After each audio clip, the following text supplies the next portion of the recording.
Vem comigo, futuro servidor do TJ, e damos sequência, damos continuidade ao crime de peculato. Já falamos da modalidade 312, falei de algumas classificações. Observem aqui no texto da lei, deixe-me voltar aqui para que você possa me acompanhar e juntos chegarmos a uma conclusão. Observe que quando eu falo do peculato, que está lá no 312, a gente estabelecemos assim, de uma forma muito clara, os verbos apropriar, o verbo desviar, e aí fixamos ainda de 2 a 12 anos, que é uma das maiores penas, certo? O que mais que a gente viu? Que se aplica nessa mesma situação é o que nós chamamos de peculato furto, aquele que subtrai ou ele concorre para que seja subtraído, valendo-se dessa facilidade proporcionada a ele, que é a funcionalidade. Ele é funcionário e por esse motivo ele consegue subtrair aquele bem, tá bom? E mostrei a você que este é o único crime que admite o que nós chamamos de peculato culposo. Paixão, o que é o peculato culposo? O peculato culposo é aquele que eu pratiquei sem a intenção. Então olha que interessante, eu pratiquei a modalidade sem aquela intenção de desviar, apropriar-se, mas culposamente eu concorri para aquela falta. Exemplo que eu dei, trabalho no fórum, sou o último a sair da sala e eu tenho que acionar o alarme. Naquele dia eu esqueci de acionar o alarme e no outro dia foram furtados, subtraídos alguns laptops. Moral da história, eu concorri para aquele crime. É por isso que o peculato culposo é admitido, como já falamos aqui, a questão da retratação, que seria a reparação dos bens.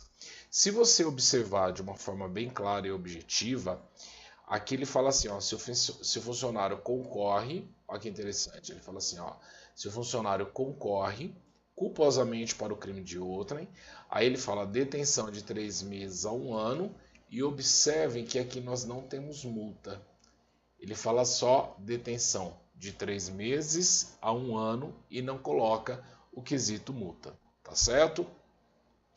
E aí a gente mencionou, no caso do parágrafo anterior, se ele faz essa reparação do dano antes da sentença irrecorrível, reparação do dano antes, o que acontece, Alex? Extinção da punibilidade, você chamou a atenção que não é extinção da ilicitude, é extinção da punibilidade, tá bom? E se for posterior, o que significa posterior? Aquilo que ele automaticamente pagou para ver.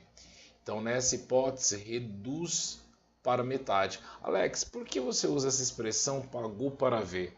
Porque o cara ele foi condenado, ele recorreu e ele deixou a sentença ir até a última instância. Qual que é a última instância dessa sentença? A sentença irrecorrível, ok? E depois vimos na aula passada o 313, que fala sobre o crime de apropriação ainda. Estou me apropriando, só que eu me aproprio de alguma coisa mediante erro de outrem, ok? Paramos aqui na nossa aula passada e agora, neste vídeo, eu quero fazer uma menção contigo das modalidades do 313A e as modalidades do 313B. O que é muito importante você fixar? O que é muito importante você saber? Toda vez que eu uso a expressão 313A, 313B, eu preciso que você observe quem são os agentes envolvidos, quando que ele fala sistema, quando que ele fala banco de dados, e observe que ele é uma subespécie, né? Ou melhor, eu tenho o gênero peculato e ele é uma espécie, uma subespécie do peculato. Vamos dar uma olhada no texto da lei, como sempre, porque é prova descrevente, não tem como fugir do texto da lei, e organizar as nossas ideias aqui. Vamos lá. O 313A, ele traz para nós o crime de inserção de dados falsos em sistema de informação. O que ele pune aqui? Ele pune o servidor que insere ou que faz inserir dados falsos, que altera alguma coisa ou que exclui. Ó. Então ele exclui, ele altera ou ele insere esses dados falsos. Então o comando está em inserir, alterar e excluir indevidamente. Agora observem que no artigo 313A, ele não usa a palavra funcionário como vai aparecer aqui, ó, no 313B. Ele usa a expressão funcionário autorizado. Funcionário autorizado. Então deixa eu ver se eu entendi, Alex. É aquele que insere ou facilita a inserção de dados, a alteração e a exclusão. E ele faz isso de forma indevida dentro de um sistema informatizado ou bancos de dados. Então eu tenho um sistema informatizado ou bancos de dados, tá? Destaque isso aí na sua anotação, no seu artigo, que aqui ele fala bancos de dados. Então se ele inserir ou faz inserir, a pena é a mesma do peculato. E observe que é funcionário autorizado, não é qualquer pessoa não. É um cara que manja e manja muito. Observem que a pena do crime aqui, ó, de 2 a 12 anos, que é a mesma do peculato que você aprendeu. Alex, dá um exemplo para mim dessa situação do 313A. Vou te dar um exemplo, anote aí. Imagine você que você recebeu uma multa e essa multa fez com que você estourasse a sua pontuação no CNH, ok? E você conhece um funcionário que trabalha lá no Detran. Esse funcionário ele trabalha no Detran, ele é um funcionário autorizado, ele entra no sistema e exclui a pontuação. Então perceberam? Ele cometeu o crime do 313A. Por quê?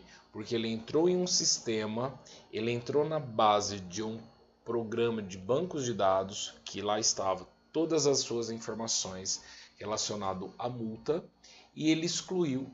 E o comando aqui é inserir, alterar ou excluir. De onde? De um sistema informatizado ou de bancos de dados. É o que estabelece o artigo 313A. Ok? Agora, o mais inteligente, o mais interessante deste artigo é estudá-lo comparando com o 313B. E olha o que estabelece o artigo 313B. O artigo 313B estabelece que o funcionário, então aqui eu chamo sua atenção, no 313B eu não falo funcionário autorizado, eu falo o funcionário. Este funcionário, ele modifica ou ele altera. Então, ó, ele modifica ou ele altera. O que, Alex? Um sistema informatizado ou programa. Enquanto aqui, ó, deixa eu pegar a borracha, senão fica muita informação e você não acaba destacando. Enquanto no 313A você, enquanto no 313A você gravou que ele faz isso de sistema informatizado ou bancos de dados, no 313B você tem a diferença aqui, que ele é funcionário e que além de ser um sistema de informação, ele fala sistema de informações, um programa de informática, sem autorização ou solicitação. Então o que ele faz aqui? Ele não exclui a multa, ele altera o programa para que o programa não compute aquela última multa. Então ele teve 4 multas, ele mexeu no programa para que o programa some a multa 1, 2, 3, a multa 4 está lá, só que não está sendo somada. Então perceba que aqui ele não excluiu, né? Ele só modificou, alterou sistema de informação ao programa. E aqui pode ser qualquer funcionário. E observem também que nessa hipótese do 313B, eu tenho uma pena mais leve. Enquanto no 313A eu tenho uma pena de reclusão de 2 a 12 anos, no 313B eu tenho uma detenção, e essa detenção ela é de 3 meses a 2 anos e multa. Então não pode ser ou multa, senão todo mundo iria querer alterar, modificar, tá? E o parágrafo único estabelece um aumento de pena. Olha que interessante esse aumento de pena. Estabelece um aumento de pena de 1/3 até a metade, se essa alteração do 300, né, as penas são aumentadas de 1/3 até a metade, se da modificação ou alteração resulta dano para a administração pública ou para o administrado. Observe que essa característica é no 313B, tá certo? Modificar ou alterar, tudo bem? Então aí eu aumento de 1/3 até a metade. Se eu tive o quê? Dano só para a administração? Não, para a administração e para o administrado, ok? Você conseguiu entender a diferença do 313A e do 313B?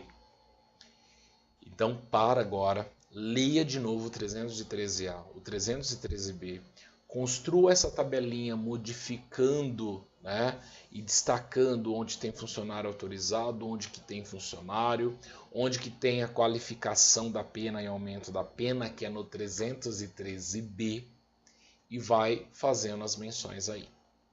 Tá certo? Te encontro no próximo vídeo. Um beijo no coração e até lá. Valeu!